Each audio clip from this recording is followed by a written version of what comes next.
Right. Good afternoon, everyone. Welcome to the monthly meeting of the Athens in Motion Commission to implement the bike and pedestrian master plan. Daniel is pulling up, and you're sharing your screen on this, right? Yeah. Daniel is driving the agenda because my computer is dying. I have two computers and a charger just for one of them. So I have our agenda on my phone. That is what I'm looking at on my phone. Not secretly texting any of you. Well, thank you. See, this is, Old fashioned. which, I mean, really, computers are an anti-invention anyway. All right. So I'm going to do roll call. I am here. Art. Here. Teresa. Randy. Here. Alan. Here. Ed is out. Julie is out. Craig seems to be out. Yeah. And Blaine is running late. So we have 5 of us physically present. That counts as a quorum out of 9 members. All right. Any public comments? No. Right. And okay. Can you show the agenda again, Daniel? Just a minute.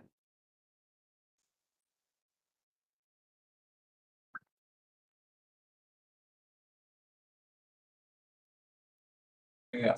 Okay. Now I have added access. So You can command plus that a couple times or control plus. So we got Alan?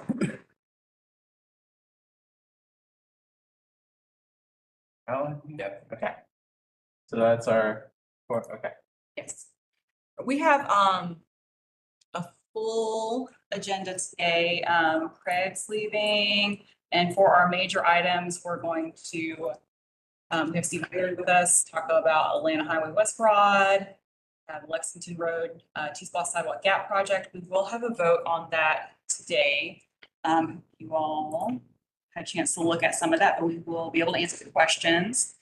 Coming up in a future meeting, Vincent Drive vote. Daniel has a plan revision status update, and we'll devote a chunk of time to the next T-Splosh. And then our regular updates from staff and committees and organizations. And I made a correction to the version that we posted online. Previous version said T-Splosh 2023 for our major item. It's actually T-Splosh 2026. It's hard to believe. It's only 3 years ago. It's only 3 years ago we were submitting projects. So apologies for the confusion there. Any additions, changes to our agenda? Yes. To accept. All right, we have a motion to accept. That's Art made first motion. I'll take a second. Second. Second from Teresa. All those in favor, please say aye. Aye. Aye. Right. And then I actually don't think I've received the minutes yet. So we'll. No, he's not. They're in the email. Okay, I might have just overlooked that. Yeah. With some of our. I wasn't there. We did not get a vote on Lexington last month, right? No, That's this month. I just want to make sure. that was FYI. Cool. Sounds good. Was that last month or the month before? I think there's a typo in our side of things, but it's all good. We're here and we have everyone we need. Great. And to verify, I didn't see it on the minute. Yes. And Daniel, you're not able to pull up the minutes. Yeah. Crashing your.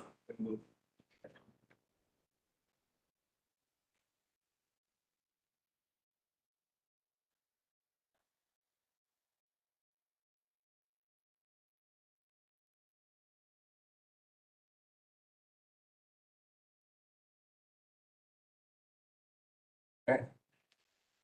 Thank you. This was our meeting from last month.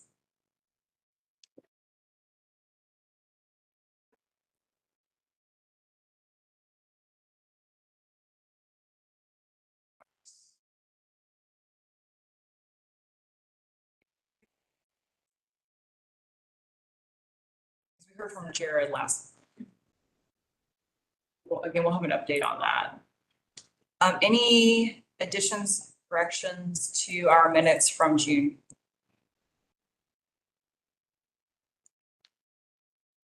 With that, I will entertain a motion to approve our June minutes. I move to accept the minutes. All right, Randy is our first. Take a second. Second from Art. Any further discussion? All those in favor, please say aye. Aye. Moving on to our chair's items.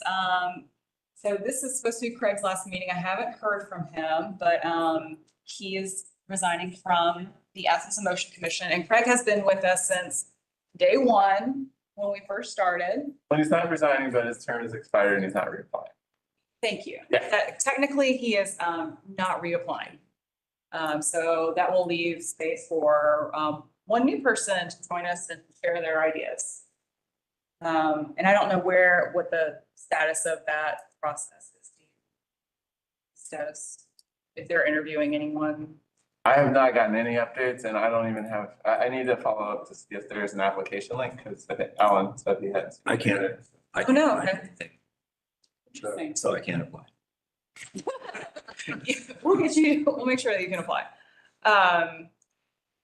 Yes, and for anyone watching, you can keep an eye out on that. The Athens Motion Commission, we do not nominate or appoint anyone to be on this commission. So it's always a delightful surprise seeing who is selected and volunteers to serve with us. I will be accepting no bribes. I mean, I wouldn't anyway. But, you know. I know there's like, Or you accept them, just tell them that, they don't count for nothing. yeah, that's great. I accept them, but I don't have a say anyway. Is that? It's not really a bribe, it's just, hey, here's the free money. Yeah, it's like, I wasn't true. Well, I don't know, if maybe Craig will not be here today, but thanks to Craig, we will miss him and we appreciate his years of service with the Athens Motion Commission. All right, moving on to our first major agenda item, West Broad Street, Atlanta Highway, GDOT, ACC Gov Safety Improvements Collaboration. And so I'm going to turn it over to Stephen, who's the Director of Transportation and Public Works. Glad to have you here, Stephen. Yeah, glad to be here. Yeah, so this is really brand new information. So I don't have a lot to share today, but many of you probably remember back in October 2021, we had GDOT came into town and did a roadway safety audit along Atlanta Highway. Daniel's pulling up the map, but it's from Epsbridge Parkway, kind of flyover all the way. So from that far west, heading east to Hancock. There you go. And so it's about 2 miles segment that we walked. It was October, it was still hot. I remember I did not have enough sunscreen on, but we got a lot of good comments about safety improvements and so GDOT's consultant team has been working on a response to that, putting together a report and then finally building a project, a safety related project for that segment of Atlanta Highway. And so they just came to us last week and proposed this project. It's going to be a number of signal improvements, a number of ADA improvements, filling some small sidewalk gaps. There's also a proposal that they put on the table. So that's all going to happen no matter what. So let me stop there and say that is something that GDOT has begun programming. I don't know when it's going to happen, but they've programmed that part. They've also come to us with a proposal to have a funding match so that locals could put some money toward it and really enhance the program, potentially adding some bike connectivity and lighting into the segment. And so we have a work session set up with Mayor and Commission in September 10th. And in the meantime, in the next few weeks, we're getting more contact with GDOT and we're going to put together the materials that we can send out ahead of time to Mayor and Commission.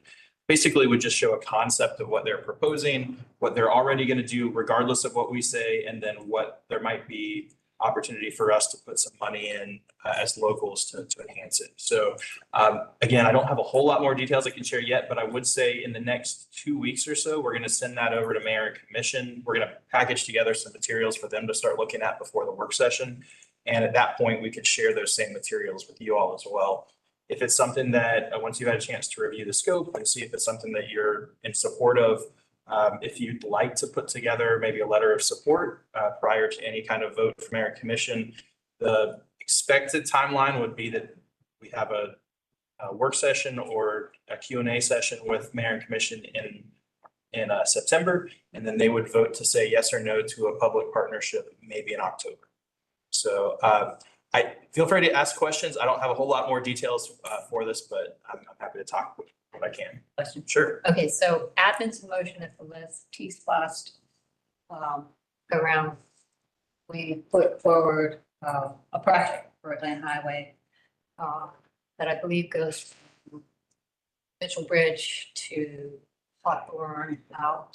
So there's funding there Speak up that. just a little bit for the mic. Sorry? Speak up just a little bit for the Oh, mic. sorry, my husband always tells me I'm yelling. Feel free to yell. Yeah, very fair. These are outside voice. Yeah, right. Okay. Athens in motion put forward a T-Splost proposal that was approved more or less for funding for pedestrian bicycle improvements from Bridge to Hawthorne. And right, so there's that money there. So is GDOT's proposal to fund the whole thing? Or would this money be something we could use as a match or? So we're definitely looking for a match if we want to do any of the bike ped or lighting improvements in that segment. And I think you're right. There's some potential that the existing T-Splost could be that match. That's just something we need to talk to the mayor and commission about. You say, how much they're looking for at this time? It's in the realm of between $3 to $4 million. Okay, which the project that we submitted and that ended up being voted on, I think was more than that. That's right. That could potentially, It could fit inside that budget. yeah, I forget what it got put down to.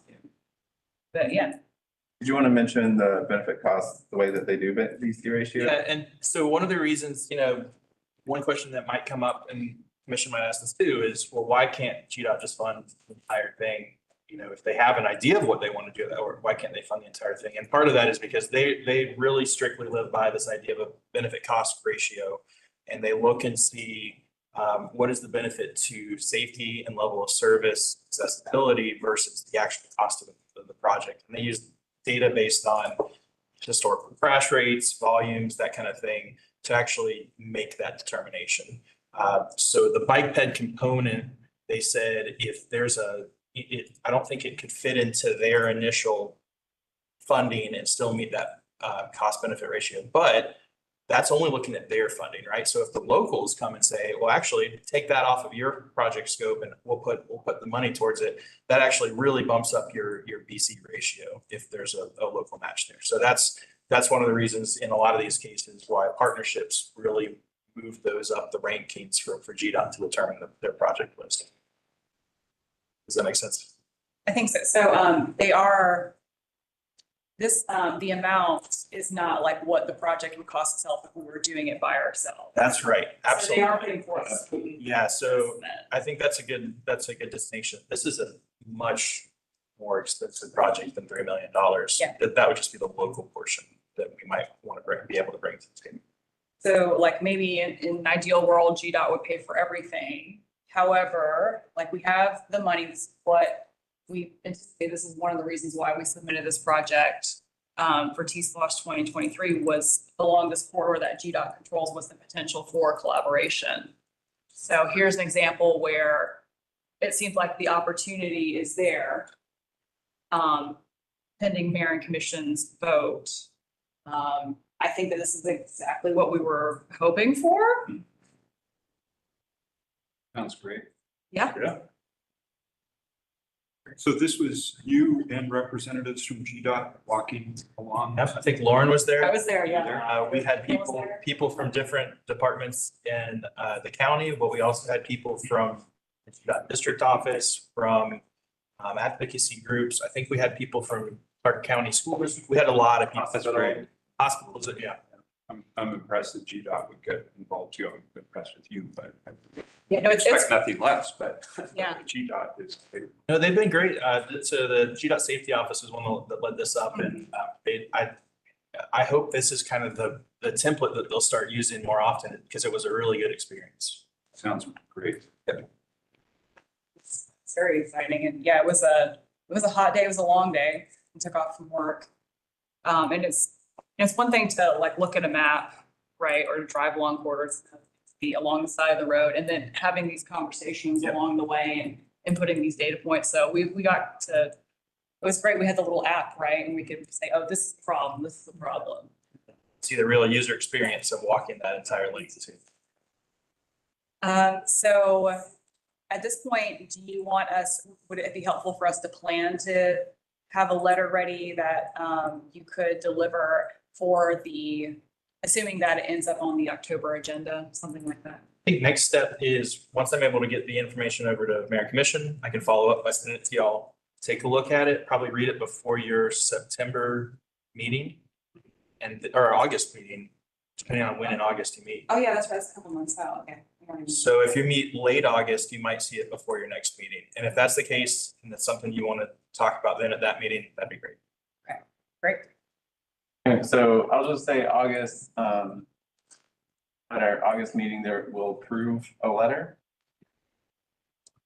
Well, we want to look at it. Yeah, look at it first. Don't preempt the, you might not like. No, I just, potential letter of support. So August 27th is our next meeting. And Yeah, we should have the that work session would be 3rd, September 10th. 10th, so, okay, the work session is September 10th. Got it, okay. Would you like a letter if support for the work session or for the voting meeting? Voting meeting would be more helpful. Okay, for the voting meeting. So we have. So then August. Wait. September 24th. Would be, do they have to approve the letter as a commission? They as an aim, yes, you'd have to approve a letter of support to go out. We've definitely been doing that every time. Well, okay, there's some stuff that has come, and when we have been short, if it's been like in support of a grant, it's just come from me as the chair. But ideally, Individual versus. especially for this kind of thing, where we're dealing with our elected officials, I think that we would. And we've been retroactively approving, like, this was sent. Do we approve, right? No. Okay, never mind. I don't think. Strike that from. So just, I'd say either voting on that letter in August or September and either of those. Great. That's very promising. Yeah. That's great potential. I'll try not to get too excited about that, but I am doing a little dance. Any other questions about this? Just that, like, I think this is exactly the kind of, like, if you read all the project descriptions for corridors where it says can be used as matching funds. Yes. The epitome of what we're really aiming to do with work on those, arterials in our Yes. community, where it would take a tremendous amount of money and work to make those happen, and we can bring it all together and collaborate. So we go ahead and slide in. Would we be able to Scott, that Blaine is late. It's on video. It's on be video. able to tack on projects on either end of what GDOT is looking at from our project Oh. number 4? So So extending the Yeah. projects beyond that would not be part of this discussion. This is just for the confines within that. Right. Now, there's still the additional funds in that Peace Plus Project 23. And if approved, Project 2026. that was gonna be same, exactly right. So we'd stick with their scope and what they're proposing. But when that next Atlanta Highway User Group gets together, they'll be able to talk about how to spend that remaining fund as well.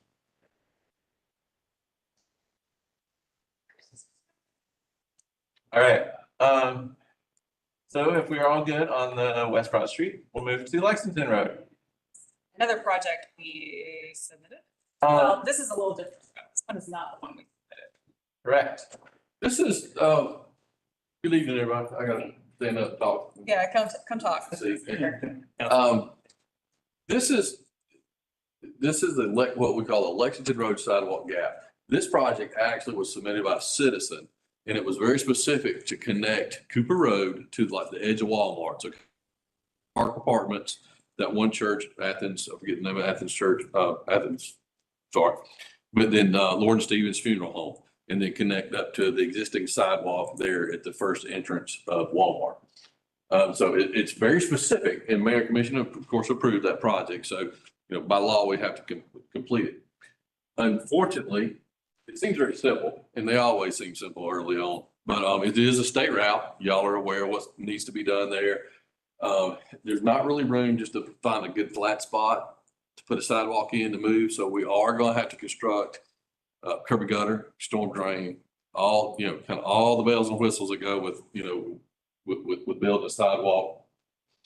Now, part of y'all's program, as far as the AIM plan, part of conversations with Bike Ped Group, is what can we do to expand that possibly? Because part of it was to get a shared use path there.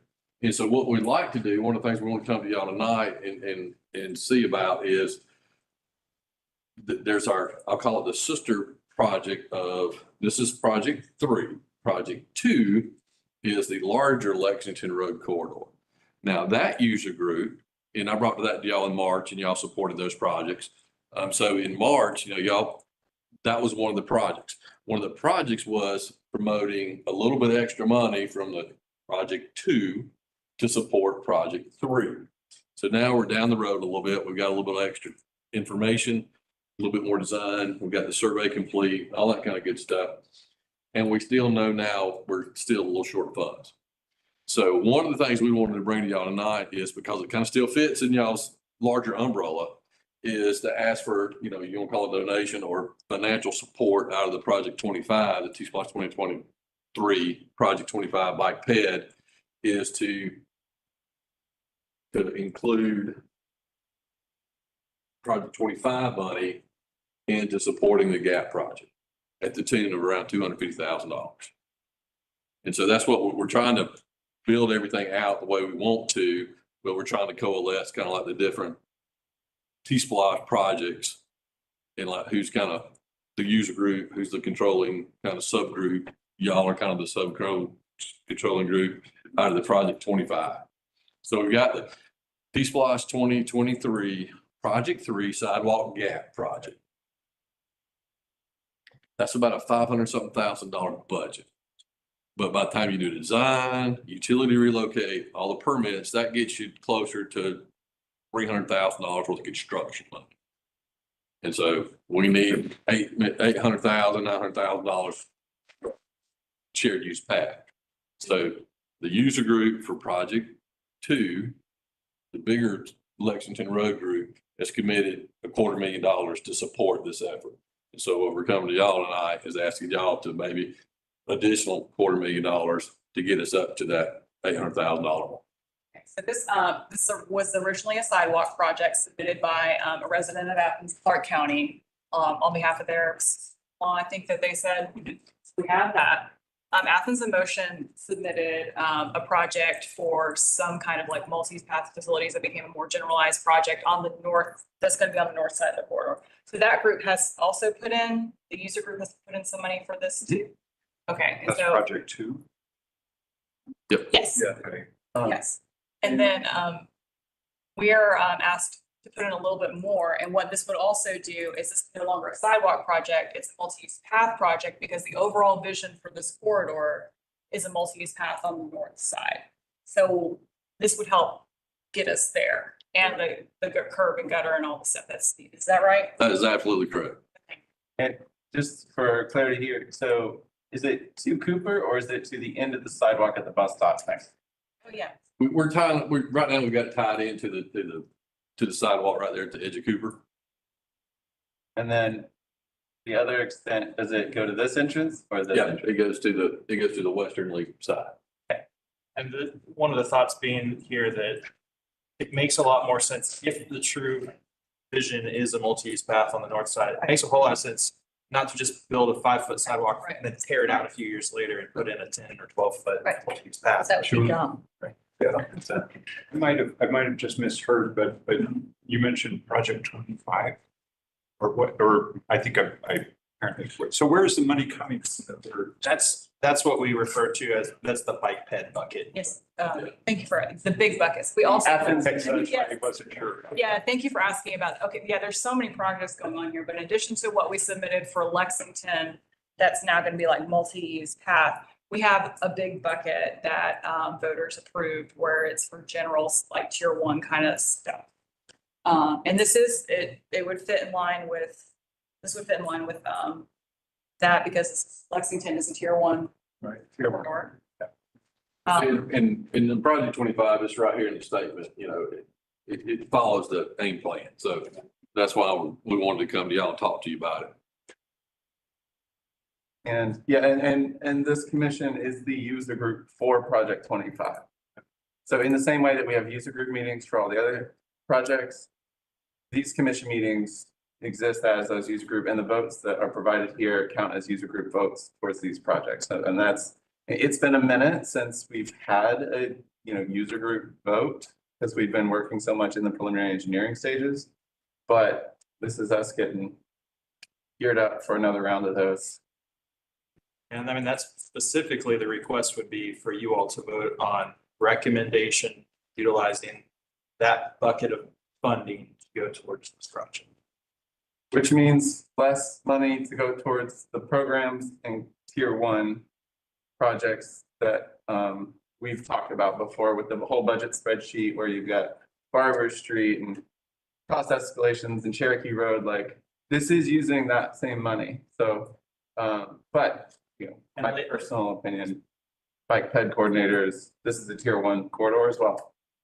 And later in tonight, I'll also be showing, kind of walking you through what you do have left in those buckets as well.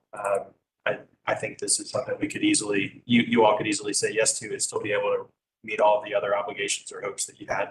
But I know it's been a while since we've gone through the overall budget spreadsheet, so I'm going to do that a little bit later as well.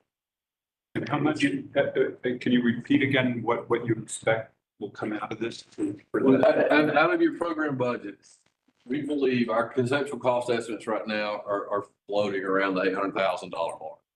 And so what, again, it's out of the total, out of the 25 bucket, $250,000. 250,000. The other user group, the big, larger Lexington Road corridor, as all of it says, this is a important project, so we recommend $250,000 out of there. So that, and then the original 300,000 of construction money gets us to the 800. So.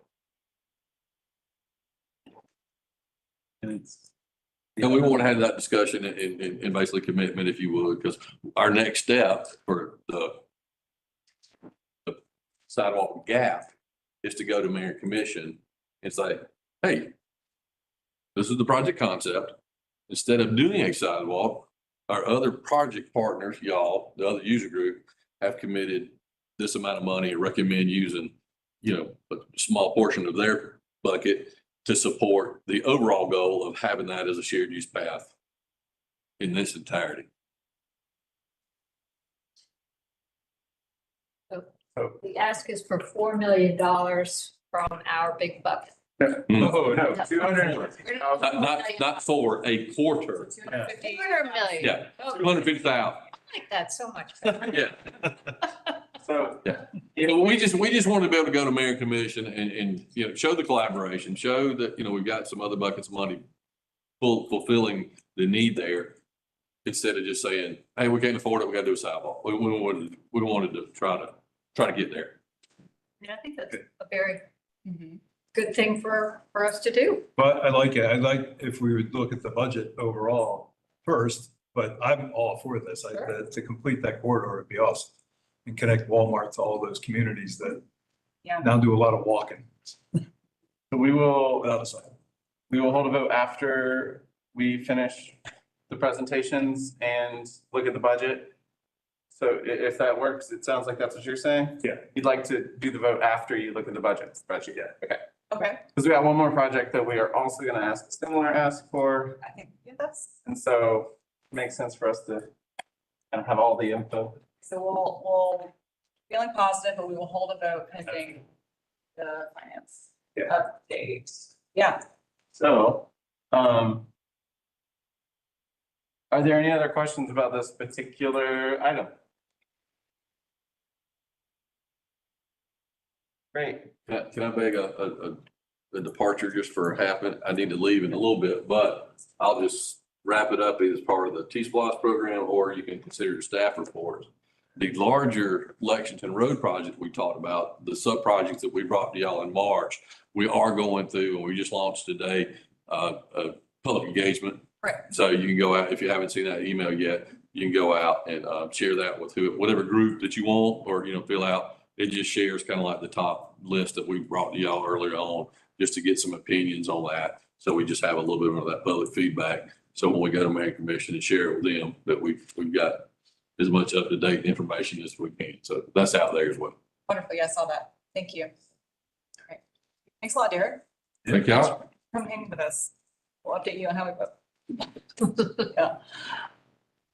Right, next, kind of related, coming soon for a vote, Vincent Drive. So real quick, glad you mentioned that, because now I'll just go ahead and say, if you go to the project to webpage, there's a button here, provide input.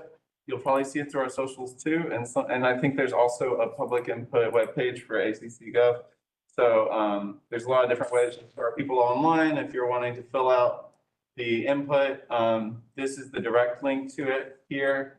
And when you go to it, you'll see, takes you to a description of what's going on and what we're asking.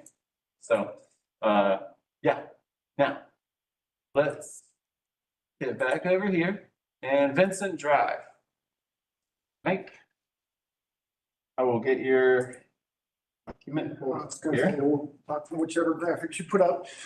For anybody who I didn't get a chance to meet earlier, I'm Mike Cater. I'm with the Splost office. I work with Derek, and I've been made the project manager for the Vincent Drive, which is a Splost 2020 project.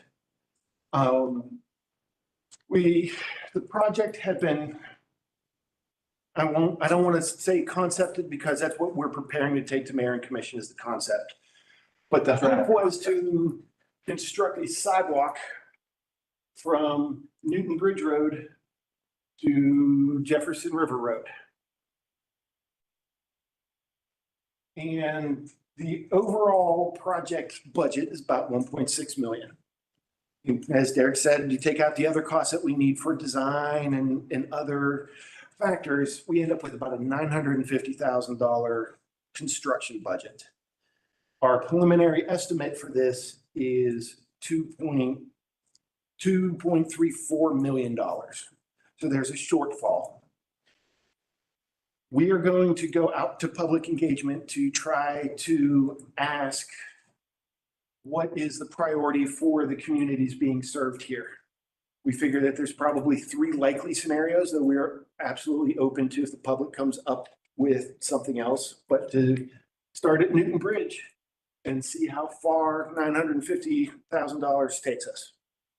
Second option is to start at the Holland Youth Sports Complex entrance, heading this way, see how far $950,000 takes us. Or to start at Jefferson River Road, which will have a future, hopefully multi-use path on it, and see how far $950,000 takes us. During our meeting with Transportation and Public Works, they thought, hey, we should at least make you aware of the project, bring it to your attention, and see if you had any interest in contributing additional funds up to and including being able to complete the sidewalk.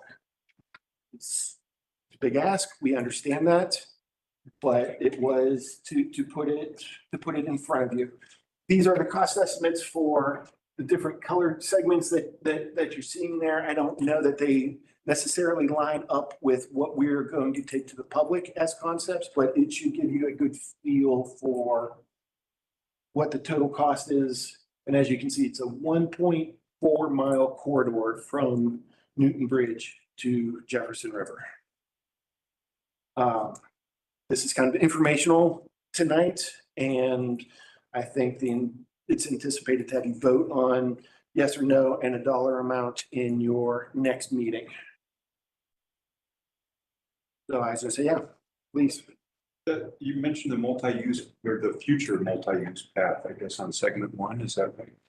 Yeah, so we have a project in on Jefferson River Road, Athens in Motion for a multi-use path from, Vincent Drive to Jefferson Road or Prince Avenue extension. from Jefferson River Road to Jefferson Road. And that is something that we have approved. It was, it's in the works, one of our projects. It's actually a multi-use path on that left side is what is eventually going to happen. So that's what he's referring. So is it safe to assume that if once that multi-use path gets built, that that the sidewalk would be redundant or not? This is a sidewalk for Vincent Drive. No, this is part of this project. So what we've actually got is, there's several things going on all up in this area. Get to it. So this is the Jefferson River Road multi-use path. It's on the right side of the road and it goes from here, Jefferson Road, to here, Vincent.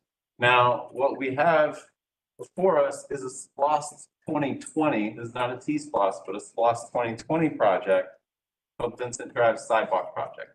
As part of this, we had cost estimated out what it would cost to do a multi-use path, and to go and show you this project is sidewalks along Vincent. It doesn't necessarily say which side of the road. So what we did was we explored what would it cost to do sidewalk on both sides, sidewalk on one side or the other, and then multi-use path on one side or the other.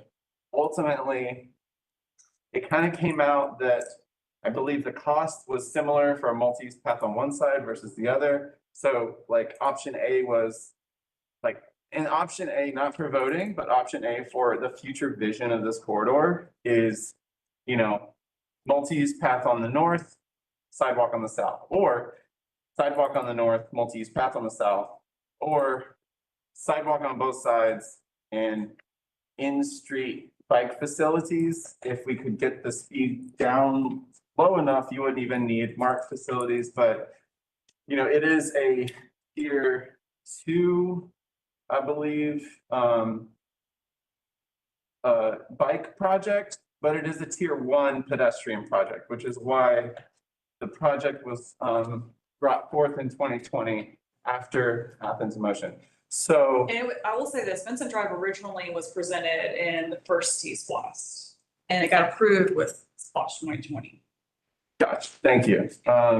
So we have an idea of what the cost of a multi-use path would be, but at this point, we have that more as an FYI, if that question comes up during our mayor and commission presentation. The current task though is just the scope of the initial T-SPLOST project, SPLOST project, for sidewalks on one side of the road. The determination that we've made is to do, and I think this is our draft concept, so this is something that could switch after public engagement and mayor and commission involvement, but there's fewer curb cuts on the south side, which means that like, if you're riding a bike, the more curb cuts there are, the more interruptions, the more chances for a crash. So it's pretty similar in number of curb cuts though. So we're proposing the sidewalk on the north side so that a future project that is currently not funded, but could be presented in either this next T-SPLOST or even like a federal grant or whatever other funds happen in the next 20 years, could build out the multi-use path on the other side. So for the purposes today, and this, like you said, we're going to be voting on this at our next meeting. So that'll give y'all the next month to kind of drive out there, look at it, like even, if you've got, people in that area, or you want to like talk to people who are walking, you can kind of go out and just get the feel for it. But to essentially to ask is, do we want to use project T-SPLOST project 25 funds, the bike pedestrian bucket that you guys are over, to supplement completing the sidewalks, or how much of the additional sidewalks do y'all want? So It's tier one sidewalk, it's tier one pedestrian facilities, tier two, everything else. yes, so, and I can pull that up here.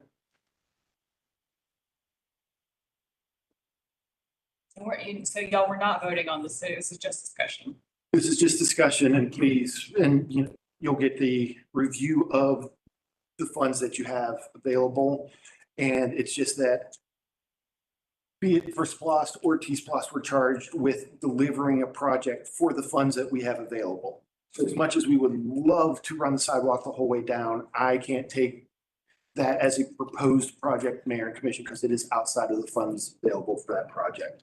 I'm asking for supplemental funds if you're interested in extending the connectivity for this project. So here in black, you can see all of the tier one pedestrian projects in the area. And then we'll just go ahead and add in the, this is tier two, the green.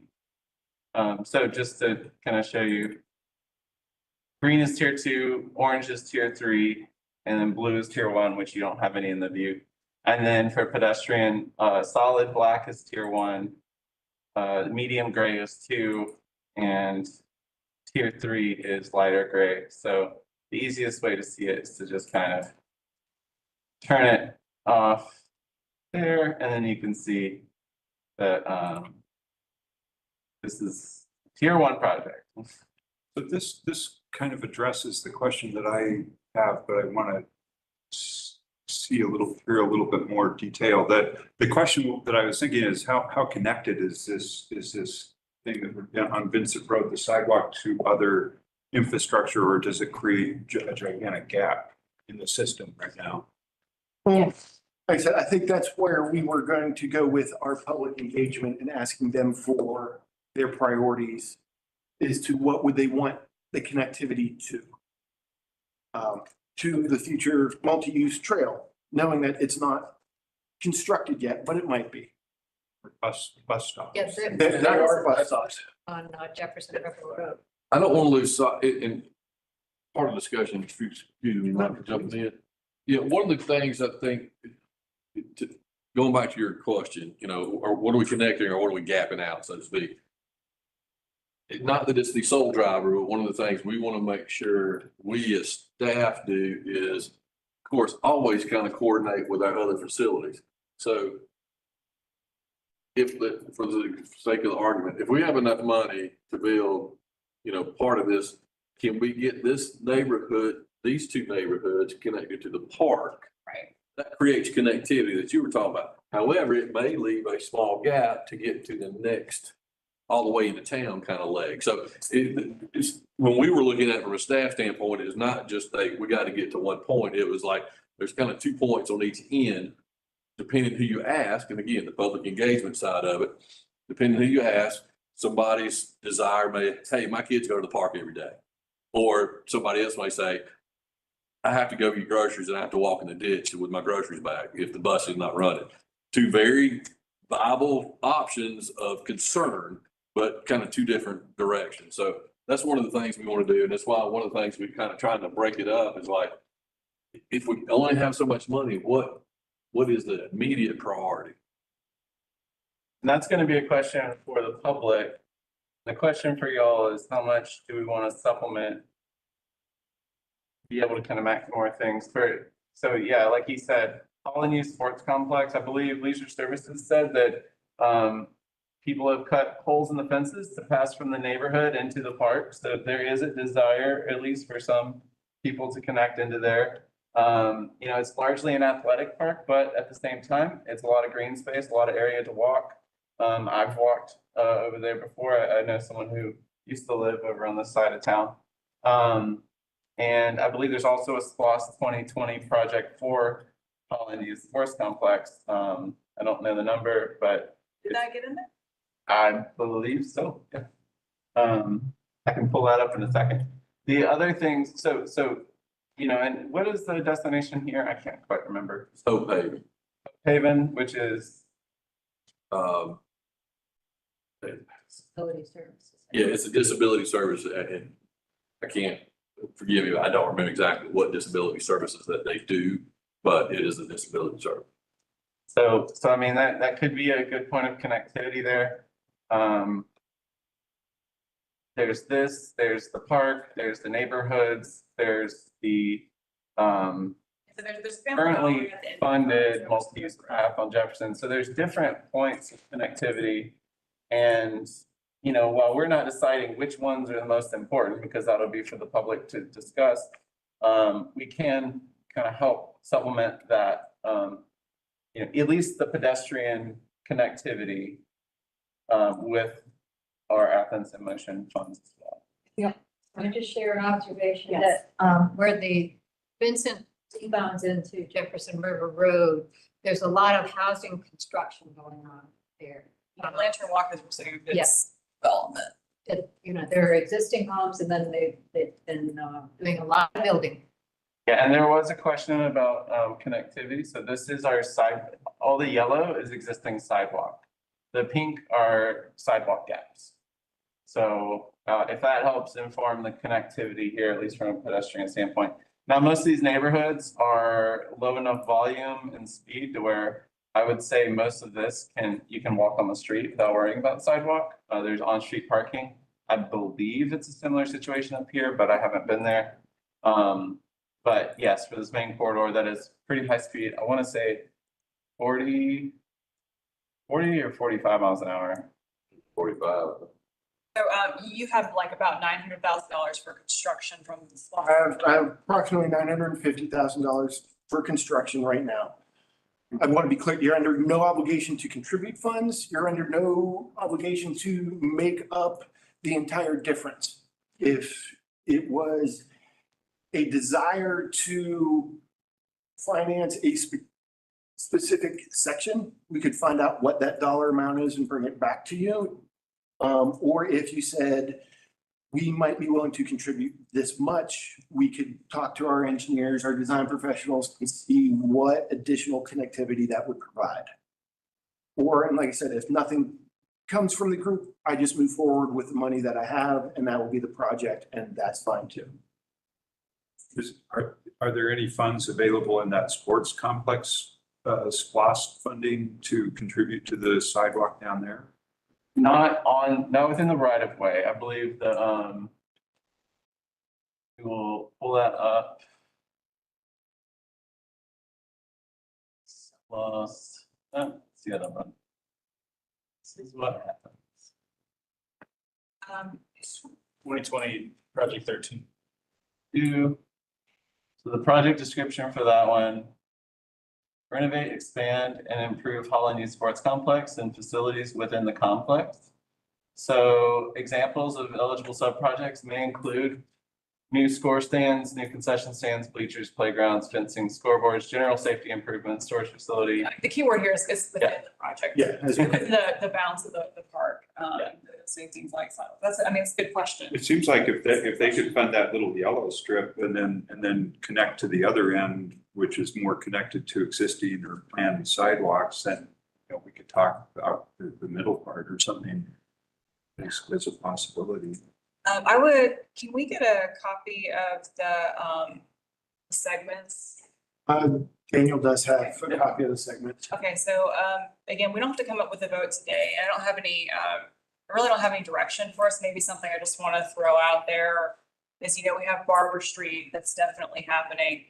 From Barber Street is Newton Bridge. From Newton Bridge is to Vincent. There has been this goal of eventually trying to get to Cathwood and Vincent Drive. We have another T-SPOS coming up. So, there's a potential for us to, if this commission wanted, is to submit a project for Newton Bridge Road. And then this connection suddenly becomes much more connected at this point. I'm not saying we have to do that, but I'm just throwing that out there, like thinking ahead.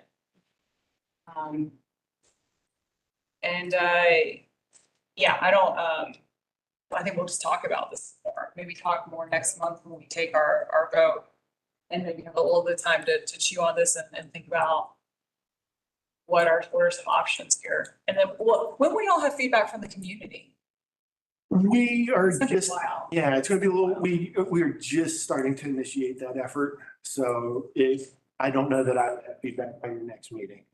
Okay, but we would need to vote at our next meeting, Daniel.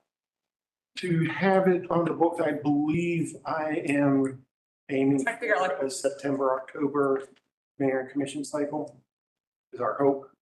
Okay, because I'm It trying to would be figure good out to like, know ahead of the work session, I believe, whether or not there's funds from here. In case mayor and commission decides at that time to commit additional funds to it, how unlikely, or I'm trying to think, we did have, forgive me, not coming up with, we did have, and it was just, again, so that we knew going forward and that I could direct the engineers. And so that we could get the concept, the actual concept in front of mayor and commission. And obviously, any additional funds affect how much of that corridor I can affect with sidewalk. I mean, we can give our thoughts, like, okay, actually, we think, knowing that we might put in a T-SPOS project for Newton Bridge, that segment 4 is a big priority and we want to cover that. And then the community's like, actually, Lantern Walk really wants to be able to get to Holland Youth Sports Complex. That's where the gap is. So we're supposed to be guessing or having an educated opinion. It's like everything. There's so many needs and so little money. Okay, Well, so we'll give our thoughts, but the community will also have their thoughts. Well, and I think one of the things you mentioned is that y'all could either say, we want to add $500,000 to this project to build out what the public wants, or you as a committee could say, we want to build the connection from the yellow section. So you want to spend 377 to build that yellow. So even if it comes out as a tier 1 connection within the community, then awesome. Y'all are still building that yellow section, and then we can move into the tier 2 priority of what they vote for. But if the community says we want blue and red down here, if y'all designated this is that could be a recommendation as long as mayor and commission approve that as what they bring forward. Yeah. Always. Either way, But okay, so. that could be the approach too. So you can choose a segment. And leave the yellow for the sports complex to see if they can get it. I I apologize after. Thanks, Jim. With it saying within the park, there's not Not yet. really a chance of that happening. At least I'm not aware of it. Yeah, so one of the issues is there's not yet a user group similar to this one for Holland, that is what Mike was saying. And so we rely on those user groups to kind of determine where those funds go. So that'll be a sticking point. So we don't have anyone to ask. You know the if they schedule would put money toward it yet. Or for this one, 13, I do not. that makes sense. Like I said, as far as. I don't have it memorized. It's not been kicked off yet. But my guess is though, it's probably in the closer to 20-30 year range, or at least the late 20s, for when a user group gets. And I'll just be honest, overcoming within the complex is going to be a high hurdle for that user group. Could they conceivably do between the curb tie-ins for the entrance? That might be something that they could consider. A couple 100 feet down the road, even outside of their footprint, like it's not that their property butts that portion of the road. That would be a very difficult thing for first them and then the oversight committees to say Yeah, that's within the scope. I think the bigger, that's true. Getting legal involved with those discussions is always fun. But the other issue is, Daniel, to your point, their money so every year, different projects get funds awarded to them all the way through 2032, I think is the last one for this. And the first time they even get any money is not until 2028. So What's highlighted right now are the things that are mentioned, and it says and other park elements. Now, I will say it says a few things. Okay, I'm gonna actually have to move us on. Okay, well, just real quick, it does say drive entrance Getting in the weeds on. and it says sidewalks, but the sidewalks are more for internal connectivity. Yes, So just, we've established that, okay, where they have to stay within the boundaries. Yeah, but I like that idea. I like that. Okay, thank you. Please get back to me if you have any questions or if there's any information that I can bring forward to next month's meeting to help you out.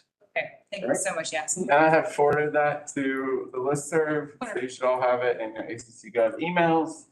I will, Alan, I'll try to email it to you directly, so figure that out and, yeah, any questions, you can pass them through me. In that forwarded email, you can see his email as well, so Mike's email, so you can just CC me on that if y'all do have questions for him, so keep track of it. Thanks. All right. Thanks, we're- Mike. Very welcome, guys. Thank you. Very quickly, plan revision status update, TLDR delayed. We have put together a NOPA, and Stephen, you've been more directly involved in that. Do you want to cover basically, Nikki's plan with the NOPA of, for the Athens in Motion plan revision? Sure. So these aren't, presenting the actual revisions yet. This is getting the contractor on board to help us with the consultant, sorry, on board to help us with these revisions. And our Manager Jones was explaining that, there's a couple new commissioners on the mayor commission that maybe weren't here back in 2018, the first time around.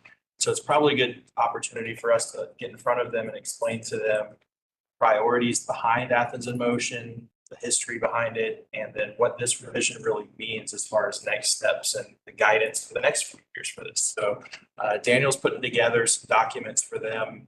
It's either going to be a work session, it's an opportunity for them to read and then ask if they have any questions to it.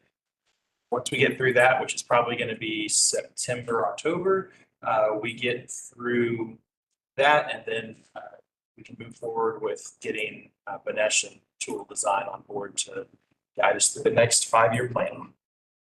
So, yeah, I know at our last meeting, we had Jared come and talk to us. Basically, before we can award that contract, with the amount it requires manager signature, and our city manager would like mayor and commission to look at it, even though it's not above the threshold that requires them to.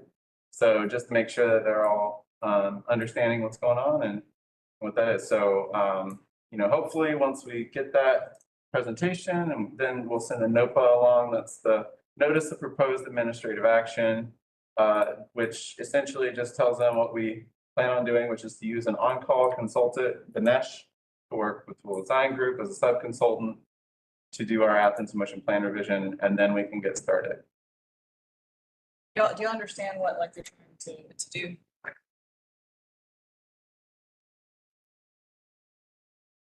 If you weren't around in 2018 for this, so Tool was actually the same group that helped back in the initial 5-year plan back in 2018 as well. So they're really well equipped to help kind of guide that plan revision. So that the plan revision, it still has to happen. We have consultant lined up to do it. Sometimes it just go through from the manager's office, but the manager's office goes it's new commissioners, let's give them the opportunity to comment. And if they don't, then we proceed. Otherwise, it could potentially come up for a vote as far as the consultant selection goes. That's what the actual item would be. That's right.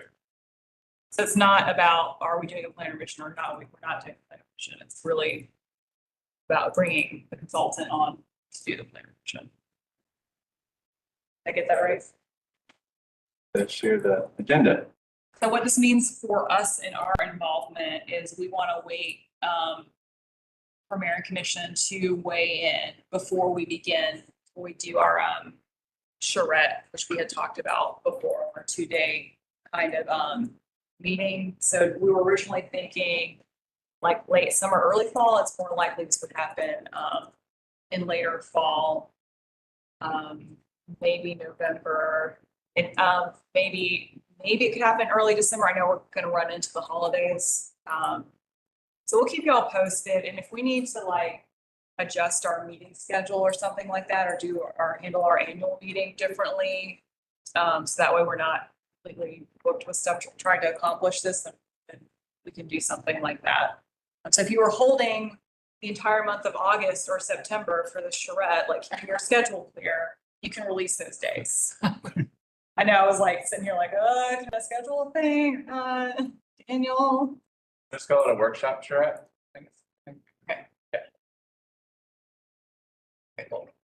Yeah, you can release your calendars of no longer holding them hostage until later. Closer to the holidays when everyone has so much more time. Okay, all right, any questions about that? Seems good.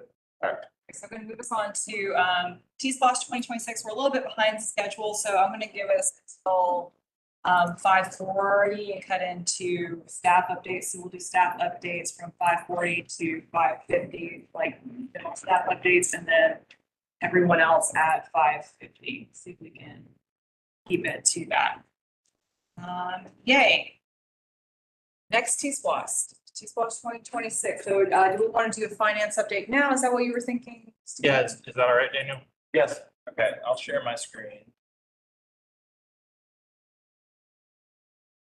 And for anyone keeping track, I was looking at our drive and it was 3 years ago that we were doing questions, that we were doing presentations, only 3 years ago.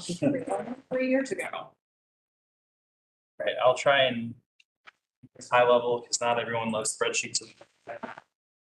We like money though. Yeah, so if you look at this sheet, every column represents a different funding source that's going toward bicycle and pedestrian capital improvements. Can you make it bigger? I know it's not all gonna fit. It's gonna be a Yeah, challenge, that's fine. but You could do wrap text on T if you wanna zoom in. If you, It's not doing anything. is it? oh, that's right, because you have to, I think with Excel, you actually have to make the font bigger, which is, that's not true. so you should, There we go. Is Aha. Looks nice. that good enough? if you could narrow the top bar up here. It should be right up in this slot here, I think. Drag your mouse where mine, yeah. There we go. And is that all we really need to see? This plus 21? Yeah. Oh, that's a good starting point. Yeah. All right, so each column is a different funding source that has some remaining dollars in it to go towards our projects. And really, the big takeaway here is that even though we always thought, the last couple of years, we thought of T-Splosh 2023 as this big bucket that has an endless supply of money. That's no longer the case, right? A lot of it's already pretty much allocated towards projects. And so that's, if you don't get anything else from this, that's the biggest takeaway we get from it. But to talk through what we've got, we still have some old Splosh 2011 money. We have T-Splosh 2018. We've got some general capital funds that mayor and commission approve every year. We've got one project that we just talked about in Splosh 2020, that's Vincent Drive. And then we have T-Splosh 2023. So that's how the funding sources are broken down. And then everything else, each line is a different project that's through in a different phase of expenses. So, this blue section here really just tells us everything that's currently underway that already is under contract. So for instance, to give you an example, Barber Street's that line 13 there. And what we see reading here is that, all right, we've got a number of dollars from different sources that are already under contract for design of Barber Street. So I can quickly glance at this and say, all right, we've got $420,000 with one of our consultants. They're doing final design on Barber, and that's currently active, right? Same thing applies to all the other ones that are currently underway. So we've got Cherokee Road under design, Riverbend under design, Jefferson River Road, and Vincent Drive. So that blue section is everything that's just actively has a contract in it. Then what we've got after that is whatever's left, right? So this is money that is not already tied to an active contract, but we have designated most of this money towards these projects. And so it's just earmarked money to go towards finishing out these projects. So for example, Cherokee Road would take about 4.48 million to get all the way through construction. Daniel, I don't know when we're going to come back to them and talk about Cherokee. I do know in the next couple of months, there's going to be a work session for mayor and commission to do it. I don't know when it's coming back for AIM to talk about. Not to catch you off guard with that one, but Believe it's next meeting. okay. We've had to push it 3 times now, so. So We are prepared for next meeting to have discussion a on consultant. Okay. And that is something that, yeah, Ronnie's coordinating with the consultant on that, so. Cherokee's a big one. That's $4.5 million. We want to get that one finished. Riverbend Road, we've earmarked another 3.8 million plus additional design money to finish Riverbend. And I guess as I'm going down, this spreadsheet also kind of tells us an estimated timeline for when these things are going to happen. If everything goes to plan, when these things would happen. So we're looking at Riverbend here. If everything follows what we think it will, we may be under construction as soon as spring of 2025. So I can also, I'm saying all this right now and I'm trying to compile it into like 5 or 10 minutes, but I'm also going to send you a copy of the spreadsheet so you can see it afterward, just to help you understand what you're looking at really. So Riverbend's there, Jefferson River Road. It's going to be about another $2.7 million to get through construction on Jefferson River Road. That's right here. And then Barber Street. Sorry. Good. No. No, maybe. Yeah. All right. Okay. Barber Street is our big one. It's about $7.5 million to get that one done. 7.3. Vincent Drive, Mike just talked to you about, so I'll skip over it, but just know that it's its own funding source until you all decide if you want to chip into it or not. We have some smaller things that AIM has already said they'd like to commit to. So one is a portion of the Hawthorne and Oglethorpe intersection project, and that the reasoning behind that is because it includes bike lanes on Oglethorpe. So there's a portion to help build that out. We are also using some AIM or bike ped funds to go for Chase Street Tap construction project. That's still a few years away. We're in the middle of design with that right now, but we do need a local match to get into. So it's TAP. TAP is Transportation Alternatives Program. It's a state grant program, which is funding 80% of this huge project. Right. But it does need a local match. So that's where we're pulling local match from for that one. Little things in here that have $34,000 to do some sidewalk gaps with the general capital money that I've got. This doesn't go a lot. This doesn't go far at all, but it's a little bit of money. And then the big thing is that you've got about $2 million in the rest of T-SPLOST 2023 bike ped funds to play around with. And that we'd set aside that amount because if you remember last year, we went in front of the commission to talk to them about doing some quicker response projects. These big projects take a long time to go. I mean, all the projects that I just talked about, they were identified back in 2018 and we're still in design of most of these. So it takes a frustratingly long amount of time. And so I think we asked the commission back in November or October of last year, what can we do to really put some rapid response projects on the ground? Things like smaller sidewalk gaps, smaller bike gaps, ADA improvements, some pilot infrastructure for safety, things like that. And what we proposed was somewhere in the neighborhood of $2 million for those types of things. So I wanted to make sure I was still holding that money aside for you all for that, because I think it's important that we get some stuff on the ground, especially as the next T-SPLOST is coming up. So is this project 25 or is this something? Yes. So this specific $2 million is in that project 25 bucket.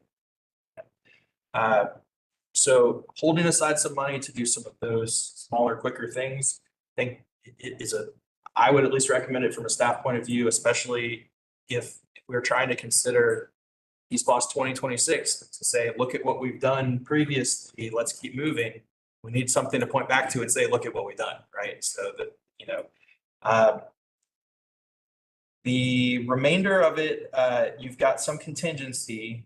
And when Derek and Mike were asking you today if you'd consider the Lexington project, the Benson Drive project, that's where I'd say you could probably pull from contingency funds.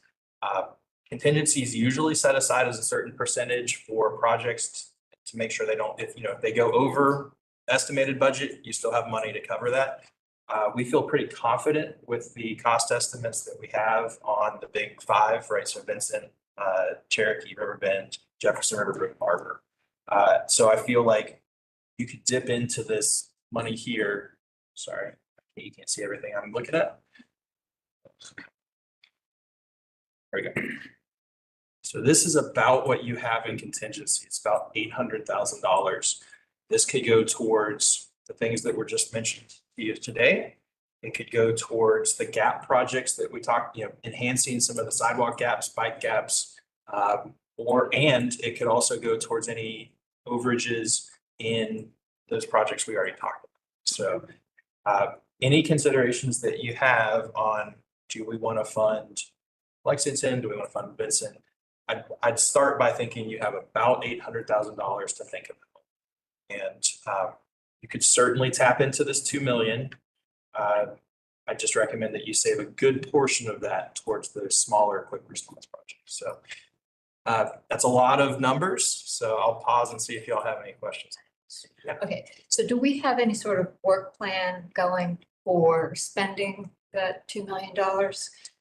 Yes, Well, that's we do, what we're yes. working on currently through the Okay, projects. Yeah, so one of the next steps with it, the Safe Streets for All grant that we've got going on is doing a lot of things for us, including building some prioritized lists for bike gaps and ADA improvements, and sidewalk gaps. So that's a grant that that timeline, Daniel, I don't want to overpromise, but I think we asked that deliverable for a prioritized list of ADA and gaps to be pretty early in their scope, right? So next few months. This fall, we should see at least a draft. So what that means is in the next few months, you'll see a prioritized list of where those gaps exist, where those ADA deficiencies exist, and some cost estimates with them to start moving on that one. so realistically, when would we actually see some construction happening that we can point to? What's nice is with these little projects, it does not take big design. It doesn't take, it's really, it can be in-house construction or it can be a small I construction mean, company. could it happen like in a month's time?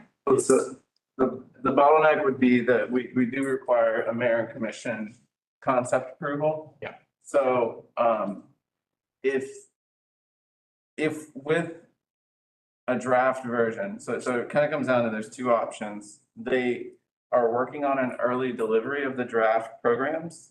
And then from there, we'll need to decide if we want to go ahead and bring that to mayor and commission ahead of the plan as a whole, or if it gets kind of added into the appendix and approved or accepted along with the rest of the safety action plan.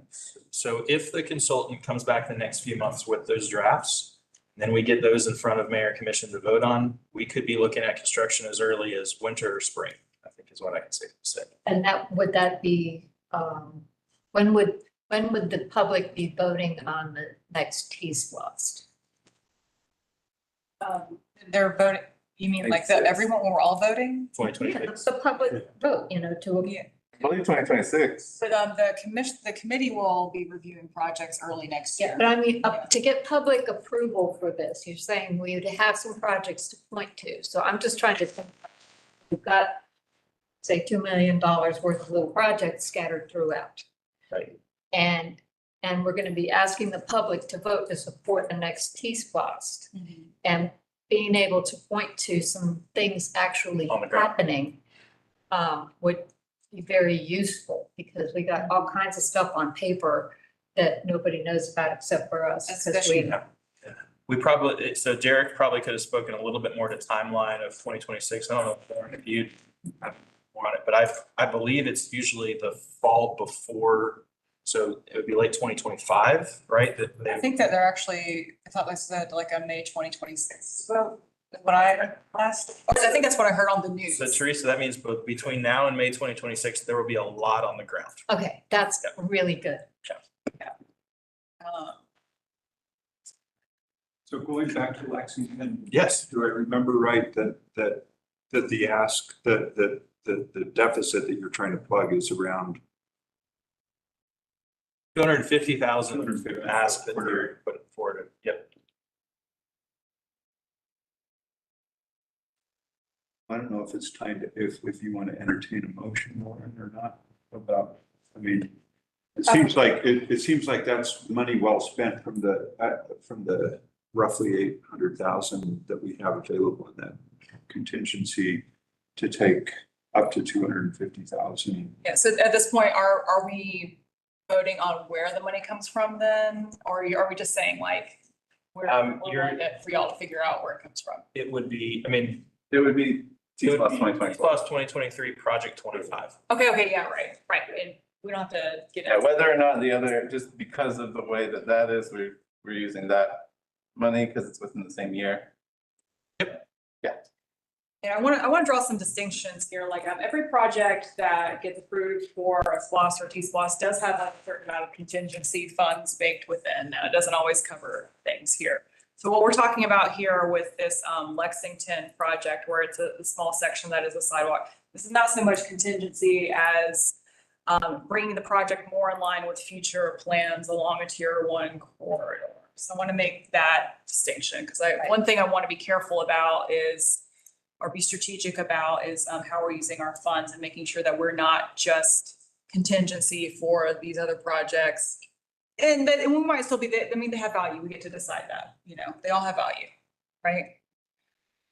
So you said you want to go ahead and do a vote. You want me to phrase it? Well, I guess I would move that we approve up to $250,000 from this fund to offset the costs to make the Lexington project whole. I mean, it seems like we're plugging the two Yeah, you're going from separate. one modality to another, so we want to make it all one. Yeah, let's make it into one good infrastructure. For the phrasing, it's recommend, Okay, yeah, sorry, go ahead. motion on the floor is to recommend using T-SPOS 2023 Project 25 funds from the Athens and Motion Big Bucket to upgrade.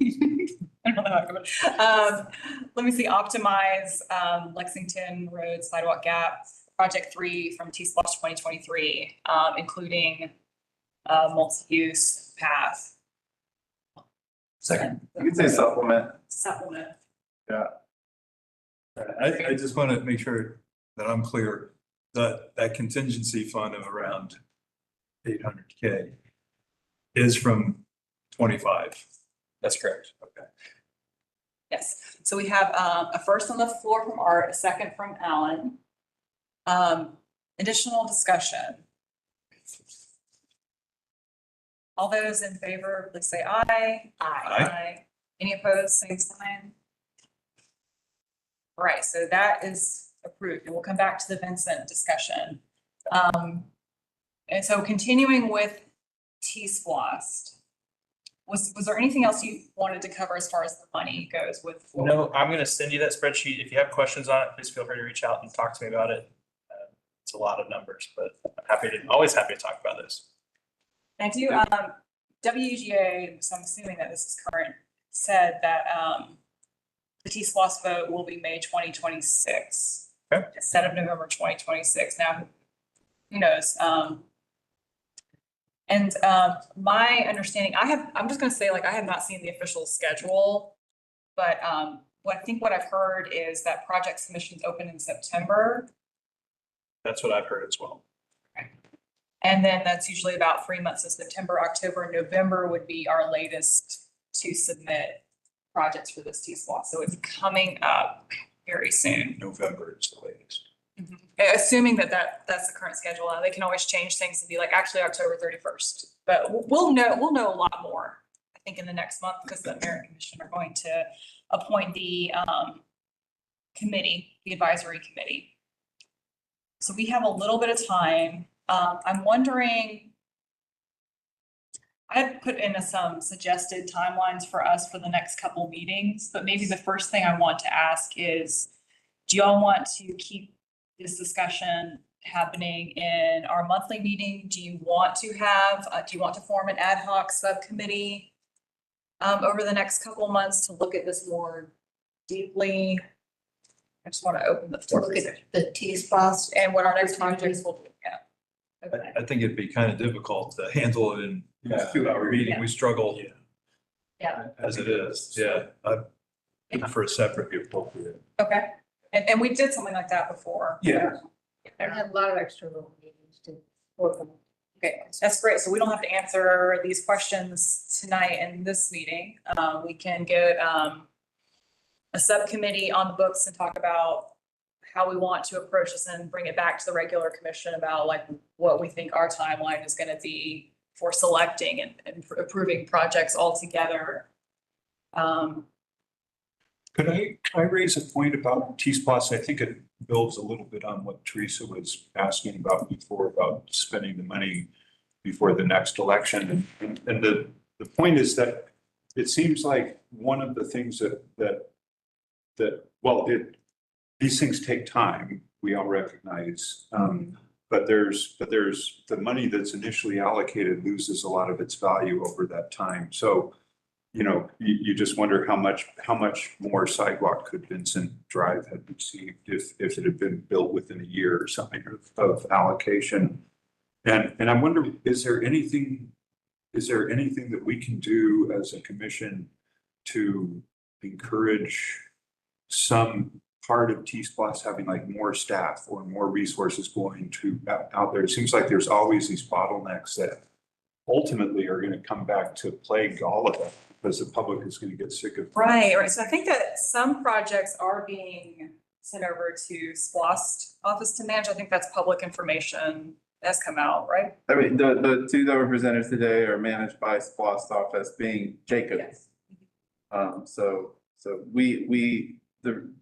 the SPLOST office has a pretty quick delivery on things because that is where we are hiring external offices.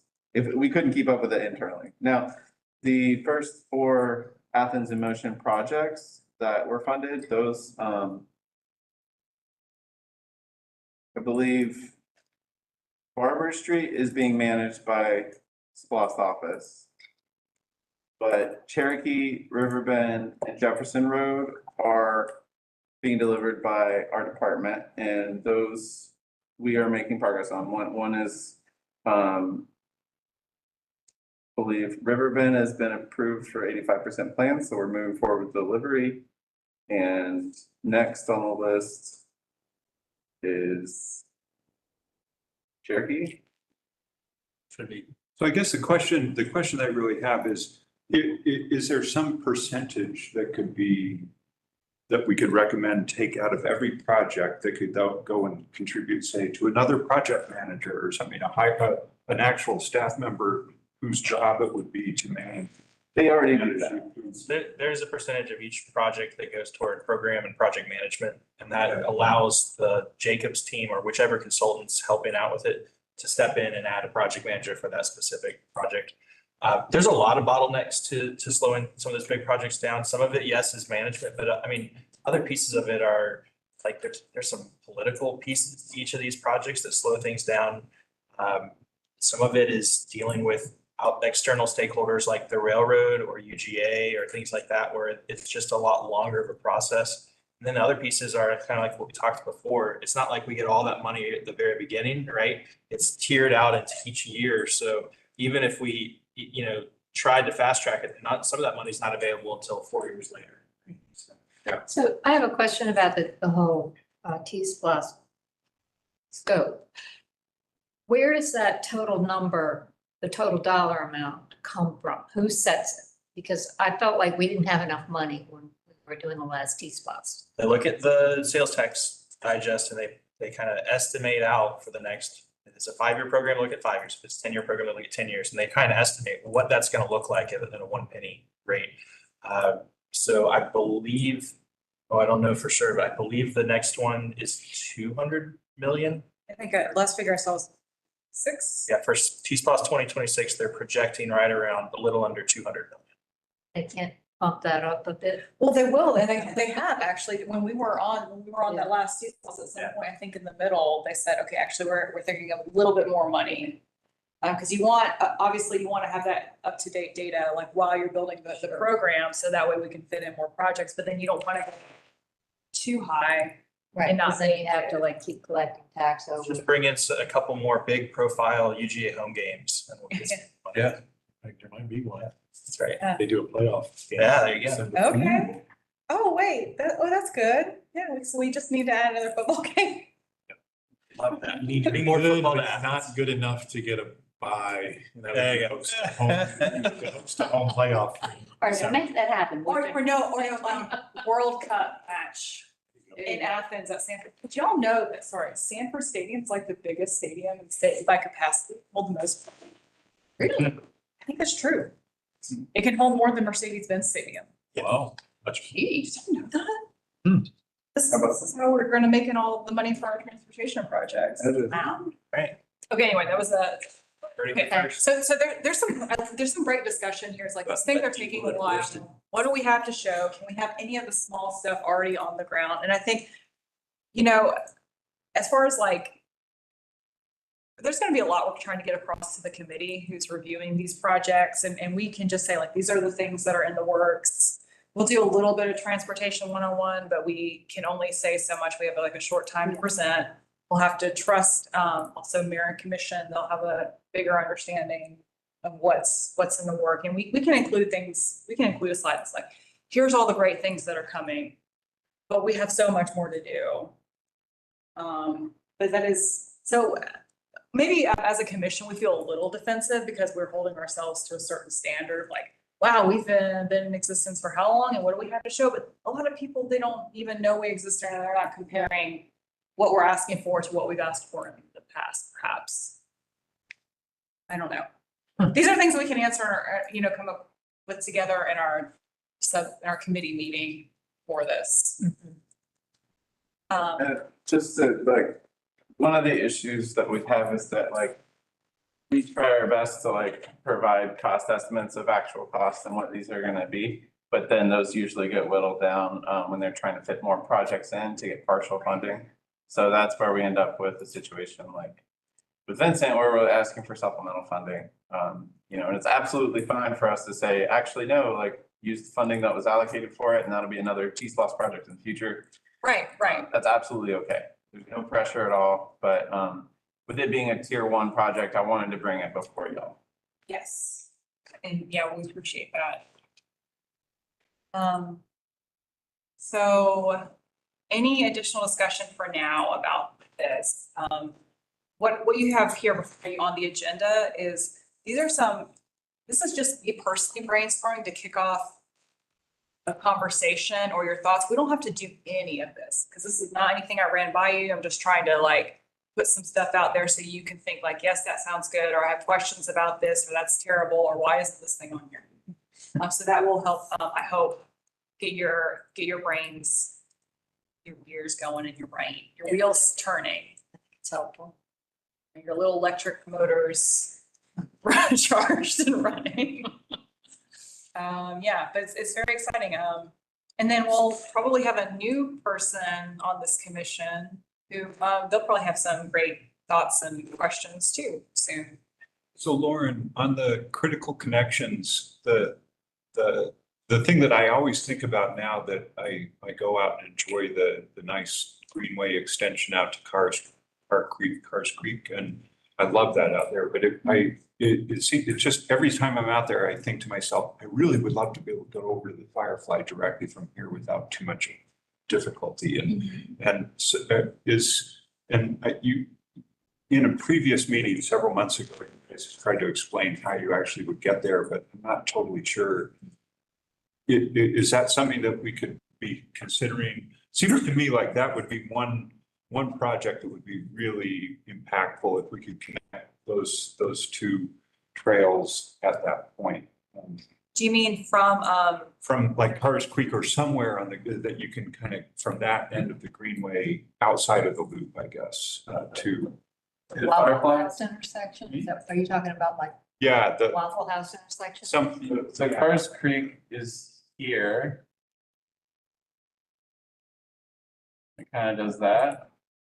And plugs into the end. yeah. So how do you get to like that Lexington loop where we have that big Lexington Road multi-use path going now? And is there a connection or do we need? so, yeah, GDOT is building a multi-use path with their on-ramp project. Right. So that's nicely connected right now out to Firefly once that's complete.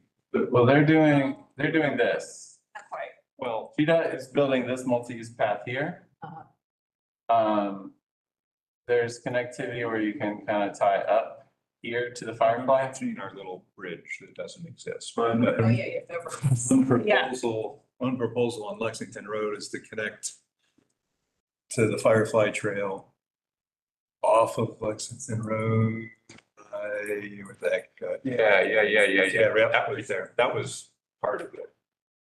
So, That's one of the Lexington Road top prioritized things that is out for public engagement right now. So if you go in there and you vote for your favorites, that's one that the user group has recommended. so how do we get from Cars Creek over to there?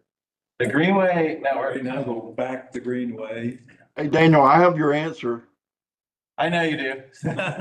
either up. Greenway network plan shows like some sort of, I'm just gonna draw it through the lake so no one feels like we're, drawing through their property, but there is the potential there. But we could move into the leisure services update. Yeah, why don't, you know what, that is a great idea. So we're gonna get together and figure out when this committee for T-Splosh is gonna meet. Yeah. And like talk about like what we can put in there, what maybe is there potential for collaboration with these trail groups, or is there a potential for us to throw our support, our logo behind some of these other projects, which might mean we don't have to do as much work.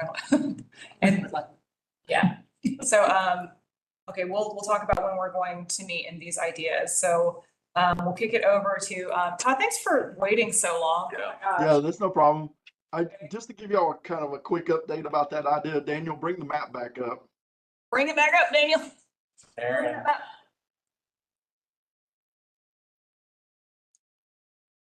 So we have a developer that's going before Planning Commission, I don't know, like very, very soon.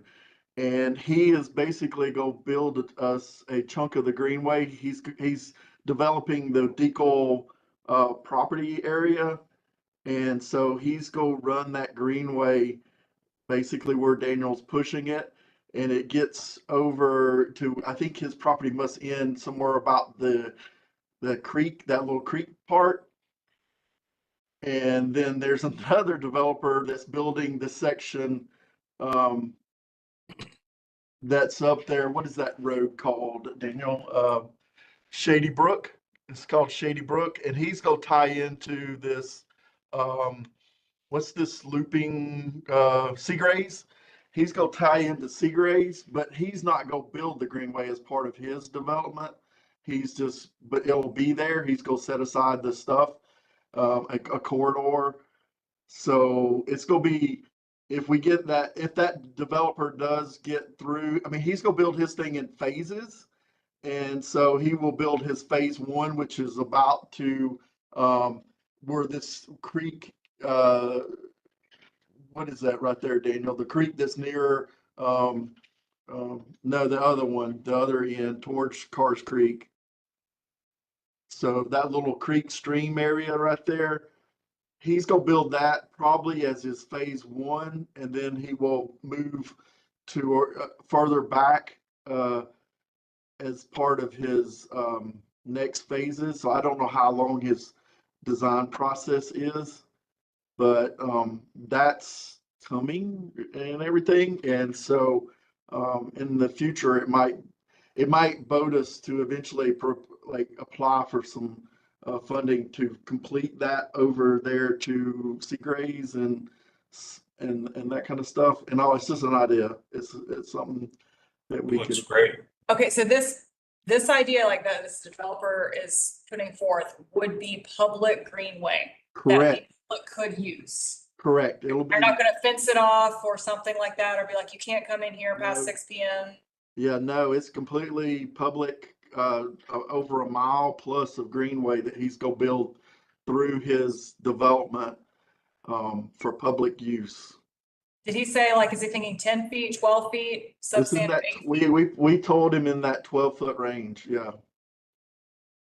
Well, We Ew. provided Good. some feedback. I think one of the things right now, it's showing it kind of going along Barnett Shoals. It's crossing, I think, there. There is a road that they're building here, Yes, but right now the trail would kind of go up along the road and then into the main entrance and then back down. So, you know, if it can be accommodated, having a more direct line would be ideal. Yeah, 'cause Obviously, I'm he's- also okay with like well, as more part of his, interconnectivity. part of his thought process is he's wanting to bring you through what will be his commercial core, where he'll have commercial buildings, and so he's wanting that traffic. And Okay. so- okay. I like the way. I think you could also build, I mean, my whole thing was like, you could just build the connection here, but also, yeah, have a connection through the commercial core. That makes sense too. Who is this, Yeah. Todd? Call him Who out. is it? Yeah, And well, it's Is it- public record, right? is It's it, public- it's- when is it going before mayor, the planning commission? I mean, we commented on it, weeks ago, so it's So, the yeah, current planning commission, I believe. I mean, I'm not sure. I don't know those dates. Okay, I don't know who the developer is, but Todd might. I would have to pull the plans to find. understood. All right, I'll try not to get excited about that until concrete's on the ground. But that's really promising. The reason why I'm wondering who it is like, it seems maybe they're a good person to talk to, and maybe Greenway Commission wants to talk about what were the decisions behind this person doing it and use it to help other developments build public amenities like this. Yeah. I think that's amazing. Yeah. And yeah, just think if Cars Creek weren't there, then this person probably would Yeah, not Yeah, want Not to. thinking so much Yeah. about that. because Atlas, that apartment at Atlas, they have a natural surface trail that runs behind their apartment and everything. And you could technically probably connect to it if they wanted you to, and work your way up to what will be the intersection improvements where we're gonna take the Firefly across. Yeah. But there's some tremendous grades right there at that creek. And will be the challenge right there. And so sweeping it over to Seagrays is the easier route. Because it follows the sewer line, but it's a thought. That is really nice. All right, and just for the benefit of anyone watching this or taking screenshots, this is just illustrative ideas. This is nothing official. This is not officially coming or anything like that. We're just Random for discussion. conversation only. Yeah, because if the subdivision doesn't get approved, then it squashes the whole thing. I mean, even if it does get approved, it doesn't mean it will get built either, so. Yeah, there's a These lot things of, are subject to change. I I think, don't want this to be on the front page of Flagpole and be like, ACC is doing this with this collaboration. This is exactly what it's gonna look like. We're just having a conversation. yeah, so what's drawn here is the proposed site plan, a hypothetical connection between the end of that proposal and a proposed connection that is currently under public engagement. So literally all of these things could disappear. But it is a connection point. I mean, for connectivity from at least a multi-use path standpoint to get between, it makes a really nice loop here. And, then you could do a double loop up here once we have our bridge replacement going in here, and Really expands the usability of these trails. It does. Down. So that was a delightful digression. Ty, what else do you have with your official? Okay, I'll share my screen. Let's see. Okay. Um.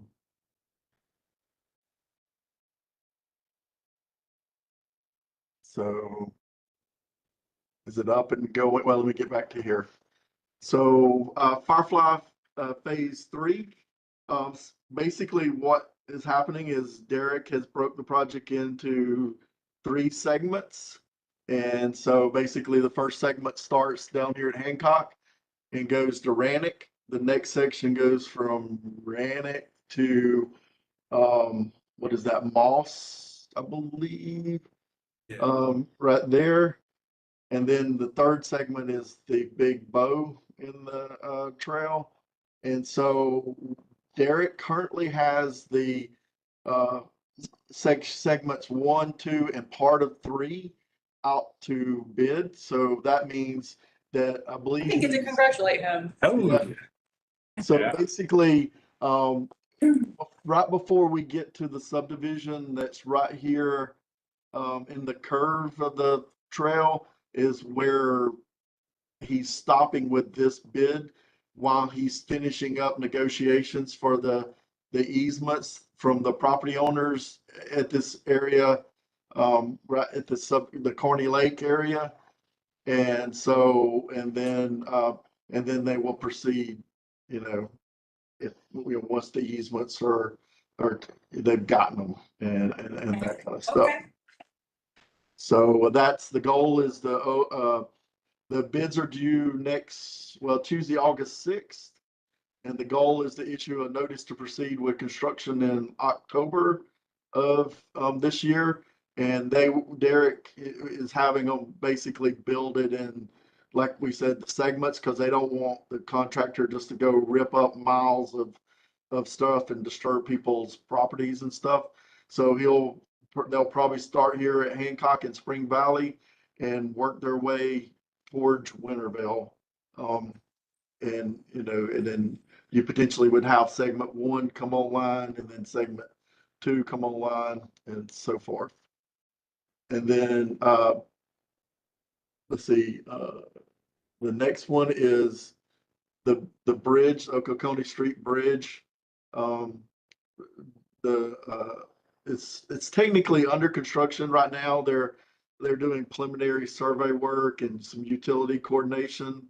So we're meeting with like Georgia Power and that kind of stuff because they're gonna have to shift some of their lines right there at the Easley Mill area and that kind of stuff. And then they're working on a little bit of additional permitting of the bridge. The expected completion is 42 months, and so based on my calculations, that's 2028 to probably end of 2028, probably maybe pushing into 2029. And the trail that goes under the bridge, they'll be building some of that as part of the, we actually got to go out to bid on the trail portion, but it will ultimately be built once the bridge is complete. But like if, say the contractor that's building the bridge has the low bid, then they could technically start doing a little bit of work under the bridge as they're doing stuff above. So, but timeline wise, we're looking at, like I said, 2020, basically 2029 before that connection will officially be completed, because you never know who would get the bid on that project. So So it could be sooner, but definitely by 2029. yes. So they're looking 36 months to 42 months on the bridge rebuild, but I put 42 months because it's a pretty complicated little project there. So anyway. It's a little bit of a side note, but I'm wondering if there's anything that we can do staff side to ensure that pedestrian access is maintained during this project, and that may be directing people through signage to go through Dudley Park, or take the Greenway or something. But I would love for us to be able to get out ahead of that and have those questions answered, if at all possible. I think there's been some uncertainty with the Lexington on-ramp GDOT project, and it's been difficult. So Are you wanting to maintain access across the bridge or? whether that is maintaining access or we have a plan for people to get over to the university and downtown. With it being state DOT, I know it's state. there's only so many things that we as local can do, and we can highlight that, I would but have those conversations though sooner. Yeah, because there goes shift that traffic onto, sounds like it's 2 bridges. And so Yes. they go shift traffic back and forth as they build it. So, but yeah, I understand what you're saying. that's something that we could potentially, So downtown. we can have the conversation. We can't make promises, but we can say that we will have a conversation with GDOT about pedestrian connectivity. Yep. As the bridge is replaced. Absolutely. So And there's then the Greenway Trail repaving at the Nature Center. They're in the process of signing contracts right now, and they're anticipating to start construction mid-August to the beginning of, September. So expect it to be in about a month or so or less. You could see some construction begin out there. great. Okay. Our bike racks included as part of that trailhead.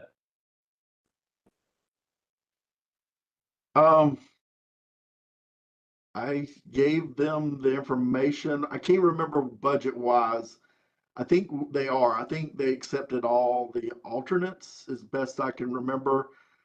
And so, because we're also wanting this wall to be redesigned as well, rebuilt as well. And we're looking at putting this utility box underground and so I believe they are. I gave them all that information and gave them the spacing and everything. So it should be. I'll double check and let you know, Daniel. I just asked because the conversation came up during our projects meeting where we are talking about bike rack program, so. Yeah, I'll double check that for you. And so how long is this plan how long will it take to complete? They want to have it done before camp next spring or summer. Well, when you get out of school. So it's six plus months or so, 8 months. It'd probably be May. I don't know. Derek didn't give me a final construction timeline yet. We hadn't got that construction schedule, but I think I'm pretty positive it would be in that May timeline of next year. Yeah, Todd, did they indicate if they're gonna completely close the trail or have intermittent closures, or they're gonna try and keep it open? They're completely closing it because they have to pull all that asphalt up. So you can go off-roading on the nature center trails then? That's gonna be loud. Randy's gonna be out there. We're gonna age Randy a few years by having. Yeah. Okay, thank you. So anyway, all right, I'll stop sharing. Thanks a lot, Todd. Thanks, Todd. Yeah, I know we are at 6 o'clock, so if anyone needs to go or wants to put in an update now. Otherwise, we will continue down our agenda and we'll try and do it quickly. Is there anything from staff that we have not covered that you want to make sure you get before us that is not doable by email? I don't have any staff updates. Katie, do you have anything that you need to share? Yeah, please reach out if you need anything from me, and I will send you that budget spreadsheet as well. Thank you. You do. Right, moving on to our other committee updates. corridor committees. And subcommittees. I want to, open the floor, Atlanta Highway, Lexington, Prince Avenue. I know that's the family meeting, but Well, Atlanta Highway has not met in a while, so we have nothing to report. yes, and there's a new Atlanta Highway. There's going to be one. Going to, Okay, there's Okay. going to be one. I want to be on it. How do I get on it? I have no idea. I don't get to put things together. I just get called and I have not heard anything on that particular user group. I assume you talked to the mayor. You want to be on Your commissioner. it? We've heard a lot about Lexington today. Anything else from the corridor? No, there was no meeting last month, so. And yeah, I don't have an update about Prince Avenue, unless Daniel has something. We did do a site visit with the design team Okay. last week. We walked the corridor and we walked Barber, to work out some design constraints. And then education communications, Julie did post an update here. Sounds like y'all are doing a the family event this Saturday. This Saturday, yep. Okay, oh, so you and Julie are going to handle I that guess. for 2 hours? Yeah, I mean, it's not a big heavy lift or anything, so. Okay. Not too long. Teresa, I can give you the tabling stuff that I have in my car at the moment. It's just, Great, yeah. we have new flag stuff to give away. So Okay. slap bracelets, we have so many slap bracelets. Sweet. We kept receiving boxes of them and boxes. I think I got 3 overall. So we're good on slap bracelets. All right, well, we're gonna be handing them out like candy. They're great. They're very easy to affix to your bike or to your person to help you be focused along. And so next education communications event is Thursday at 5 downstairs. Policy and projects, the bike rack survey is still active. Correct. Yeah, so keep plugging in entries there as to where we could use bike racks. The big project, that $2 million that we have sitting in there, and as shown in the spreadsheet, Daniel's working with the contract for AECom is out there looking to be approved for them to collect the data that we need to be able to identify places that we want to fill in sidewalk gaps and bike lane gaps. We do have 60 racks now to be put around. What was proposed at the last meeting was to start inviting groups or like, for instance, we talked, here we go. Inviting leisure services and transit to our next meeting to say, hey, look, we've got these bike racks. Where would you like to put them? And where do you see needs? So that we can start getting some of these in the ground, in use, and showing what Athens in Motion can do. One addition that we talked about is sort of labeling these things. Oh, yes. Whether the education and outreach committee thinks it would be wise to have bumper stickers or something like, AIM funded bike racks or something. Totally. Okey doke. So we can work I on love that. that. I have a bike friendly business of the month. I love that too. Okay, well, I will come to the committee and talk about that. All right, that's it for P and B. Nice. And I know Greenway doesn't have any updates according to Ed. He let me know that. I'm trying to think if there's anything. UVA. Excuse me, just 2 things real quick. Our E23 park and ride lot, the North Oconee Access Road has reopened, as people go there and park and access the Greenway. That was shut down for a few weeks, so they're working on the bridge, but that parking lot is reopened now. People want to go out there and utilize that. And then I actually saw today a new sidewalk that's being constructed on Mitchell Street, between Thomas and William Street on North Campus. They're building some new apartments directly in front of it, but Oh, right. Oh, yeah. there was always a on one side, there was townhouses and there was a Yeah. sidewalk that ended, and now across the street, it'll continue. That's great. So UGA is building the sidewalk? I saw a facilities management division team out there. Okay. so Maybe it's a collaboration, UGA, thank you. but I saw, there's a particular foreman on campus that is easily recognizable, and I saw him out there working on it, so. Good. Wonderful. Anything from T-Slosh 2023? Anything else? Did Scott leave any notes? No, if you- Oh, he's Just, still- I'm still here, oddly enough. I appreciate the updates and discussion about Vincent Drive. I know I had an email from somebody who was just like, whatever happened to Vincent Drive? That was so long ago. Be sure to make sure they get the update.